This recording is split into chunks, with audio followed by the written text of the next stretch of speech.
আসসালামু আলাইকুম। আজকে কথা বলবো জাতীয় বিশ্ববিদ্যালয়ের ভর্তি পরীক্ষা প্রস্তুতি নিয়ে। তো এই সংক্রান্ত তোমাদের সাজেশন দিব। তো জাতীয় বিশ্ববিদ্যালয়ের ভর্তি পরীক্ষার তারিখ ইতিমধ্যে ঘোষণা করা হয়ে গেছে। জাতীয় বিশ্ববিদ্যালয়ের ভর্তি পরীক্ষার তারিখ হচ্ছে 25 এপ্রিল। এবং পরীক্ষার যদি আজ থেকে হিসাব করি তাহলে আর মাত্র 10 থেকে 12 দিন সময় বাকি আছে। তো এই 10 থেকে 12 দিন তুমি কিভাবে প্রস্তুতি নিবে এই সংক্রান্ত কথা বলবো। তো প্রথমে দেখো এই পাশে মানবন্টন লিখে রাখছি, যদিও তোমরা এখন যারা আবেদন করছো এবং পরীক্ষা দিয়ে তোমরা মানবন্টন জানো। তো বিজ্ঞান বিভাগের মানবন্টন হচ্ছে বাংলায় 20, ইংরেজিতে 20, সাধারণ জ্ঞানে 20 এবং বিজ্ঞান বিভাগীয় বিষয় অর্থাৎ হচ্ছে তোমার ফিজিক্স, কেমিস্ট্রি, ম্যাথ, বায়োলজি, এই 4টা সাবজেক্ট থেকে টোটাল আসবে কত? 40 মার্ক। 4টা সাবজেক্ট থেকে টোটাল 40 মার্ক আসবে। তারপর যদি যাই মানবিক বা বাণিজ্য বিভাগ ও মানবিক বিভাগ সবগুলো ইউনিটের ক্ষেত্রে তুমি দেখো বাংলা, ইংরেজি এবং সাধারণ জ্ঞান কমন, এবং বাণিজ্য বিভাগের বিষয়সমূহ থেকে 40 অর্থাৎ অ্যাকাউন্টিং, ম্যানেজমেন্ট, ফিনান্স, মার্কেটিং যে সাবজেক্টগুলো আছে তোমাদের ওই সাবজেক্ট থেকে 40 মার্ক আসবে। তারপর যদি দেখায় মানবিক বিভাগের ক্ষেত্রে তুমি দেখো বাংলা, ইংরেজি, সাধারণ জ্ঞান থেকে 20 করে 60 মার্ক। আর হচ্ছে মানবিক বিভাগের বিষয় থেকে হচ্ছে তোমাদের টোটাল এখানে 20 মার্ক হবে না, এখানে হবে 40 মার্ক, 40 মার্ক হবে। অর্থাৎ এখান থেকে তোমাদের 40 মার্ক আসবে। অর্থাৎ তুমি বুঝতে পারছো যে সকল ইউনিটের ক্ষেত্রে মানবন্টনটা সেম। অর্থাৎ বাংলা, ইংরেজি, জিকে এটা সবার জন্য কমন। অর্থাৎ বাংলা প্লাস ইংরেজি প্লাস সাধারণ জ্ঞান এই 3টা সাবজেক্ট থেকে যে 60 মার্ক, এই 60 মার্ক সকল ইউনিটের জন্য এ বি সি অর্থাৎ বিজ্ঞান, বাণিজ্য এবং মানবিক এই তিনোটা যেই বিভাগ আছে ওই তিনোটা ইউনিটের জন্যই এটা কমন। অর্থাৎ এই 60 মার্ক তোমার চান্স নির্ধারণ করে দিতে পারে। তো এই 60 মার্ক কিভাবে ভালো করতে পারো এবং তোমাদের বিভাগীয় বিষয় কিভাবে ভালো করতে পারো এই সংক্রান্ত কথা বলবো।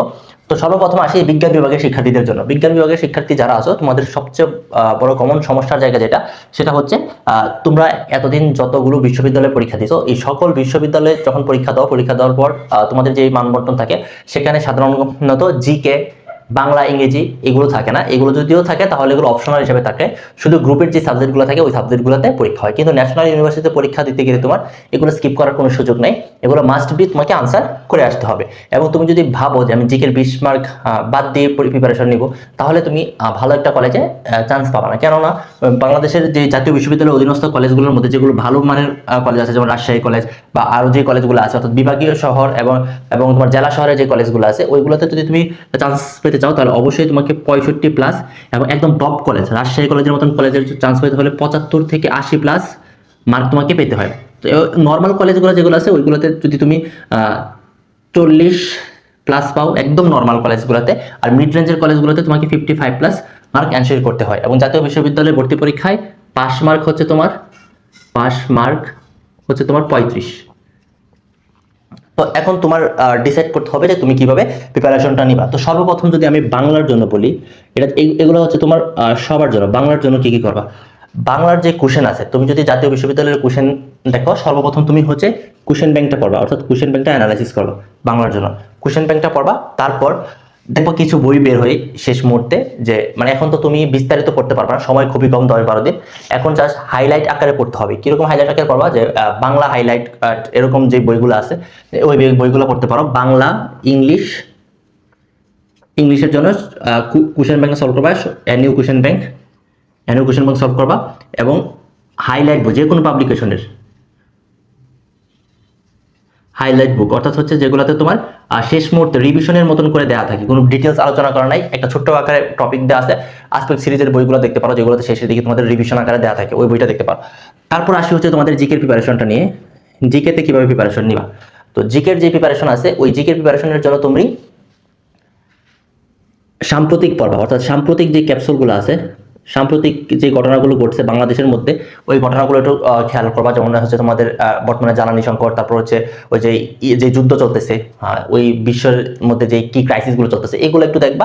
প্লাস বাংলাদেশের মুক্তিযুদ্ধ রিলেটেড অর্থাৎ মেডিকেলের যে জিকে গুলো আছে এরকমই এরকম একটা হাইলাইট বুক কিনে নিবা, যেগুলোতে হচ্ছে তোমাদের খুব গোছানো অবস্থায় জিকেটা দাও। তোমাদের ওই একদম আন্তর্জাতিক লেভেলের পড়তে হবে না, জাস্ট একদম ইজিলি তুমি যখন কোশ্চেন ব্যাংকটা দেখবা, তুমি যখন কোশ্চেন ব্যাংকটা অ্যানালাইসিস করবা তখন খুব ইজিলি বুঝতে পারবা, কোশ্চেন ব্যাংকটা দেখবা খুব ইজিলি বুঝতে পারবো। তো তারপর হচ্ছে আরেকটা যে বিষয়গুলো হচ্ছে তোমাদের বিজ্ঞান বিভাগের যে বিষয়গুলো আছে ওইগুলো তোমাদের খুবই ইজি কোশ্চেনগুলো আসে, যেরকম বায়োলজি এবং ম্যাথ, বায়োলজি এবং কেমিস্ট্রির কথাটা আগে বলি। বায়োলজি এবং কেমিস্ট্রি কি করবা?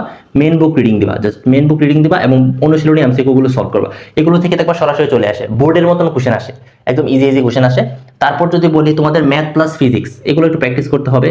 ম্যাথ প্লাস ফিজিক্স, যে কোনো পাবলিকেশনের কোনো একটা প্র্যাকটিস বুক হতে পারে, আর যে কোনো পাবলিকেশনের তুমি যে ভার্সিটির জন্য যে প্রিপারেশন নিছো, ওই ভার্সিটির জন্য যে যে বই থেকে পড়ছো ওই বইটা ফলো করে জাস্ট টাইপগুলো দেখবা, এবং ওই টাইপ থেকে কিছু মানে একদম সহজ যে টপিকগুলো আছে ওই টপিকগুলো জাস্ট দেখবা, দেখে প্রিপারেশন নিবা। ঠিক সেম বাণিজ্য বিভাগের জন্য যেগুলো আছে, মানবিক বিভাগের বিষয়গুলো আছে, তোমরাও তোমাদের ভার্সিটির সময় যে প্রিপারেশনটা নিছো ওই প্রিপারেশনের বই থেকেই জাস্ট ইম্পর্টেন্ট টপিকগুলো পড়বা, কোনো কঠিন টপিক পড়ার দরকার নেই। তুমি যখন কোশ্চেন ব্যাংকটা অ্যানালাইসিস করবা দেখবা খুবই ইজি টপিক থেকে আসে, অর্থাৎ একদম থ্রি স্টার যে টপিকগুলো আছে ওই টপিকগুলো শুধু দেখবা। প্রিপারেশন নেওয়ার জন্য তোমাদের অবশ্যই এক্সাম দিতে হবে, কারণ একটা পরীক্ষার আগে তুমি যদি কোশ্চেনের এক্সাম না দিয়ে অভ্যস্ত না হও তাহলে পরীক্ষার হলে গিয়ে ভালো করতে পারবে না। এই জন্য তোমরা যারা এক্সাম দিতে চাও, free exam, totally free exam, কোনো টাকা দিতে হবে না, এই ফ্রি এক্সাম ব্যাচে যুক্ত হওয়ার জন্য আমাদের এই হোয়াটসঅ্যাপ নাম্বারটাতে যোগাযোগ করবা, এবং আমাদের ভিডিও ডিসক্রিপশন বক্সে দেওয়া টেলিগ্রাম চ্যানেলের লিঙ্ক দেওয়া আছে, ওই লিঙ্কে ক্লিক করে